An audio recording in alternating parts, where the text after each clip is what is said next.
Bu mahnı oğlu Cabirdən rəhmətli atası Rəsula xatirədir. Allah rəhmət eləsin.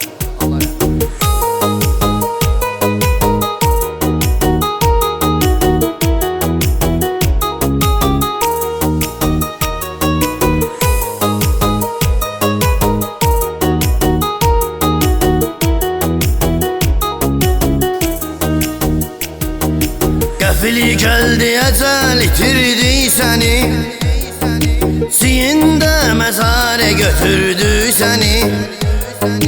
Qəlbimi yandırır azı həsretün, Rəsul ölüm oldu sənin qismetin.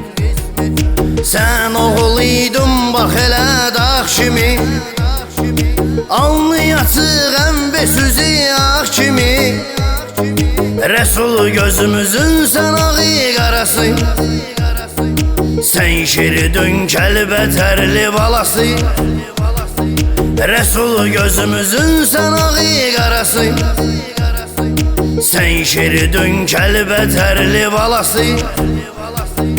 Ruhu var əhməddara qoy qardaş, sen zalatoysan pıramoy qardaş. Yaxşıların fəxri iftixarı, sən zalatoysan zalatoy qardaş. Ruhu var əhməddara qoy qardaş, sən zalatoysan pıramoy qardaş. Yaxşıların fəxri iftixarı, sən zalatoysan zalatoy qardaş.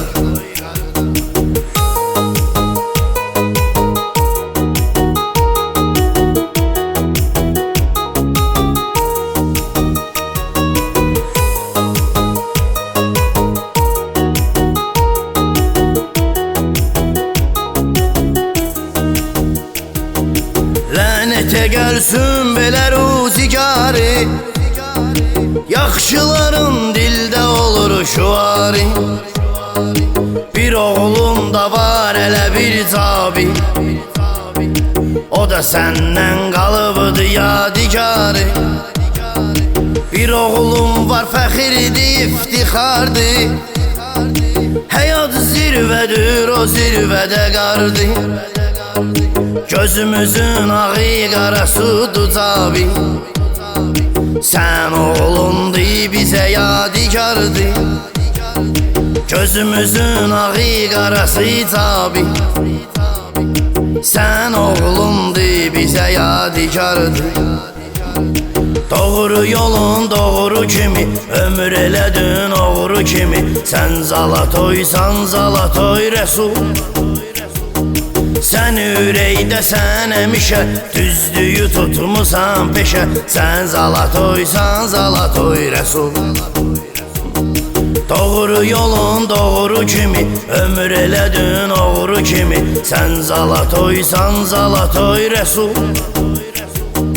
sən ürəkdəsən əmişə, düzdüyü tutmusan peşə. Sən zalatoysan zalatoy Resul.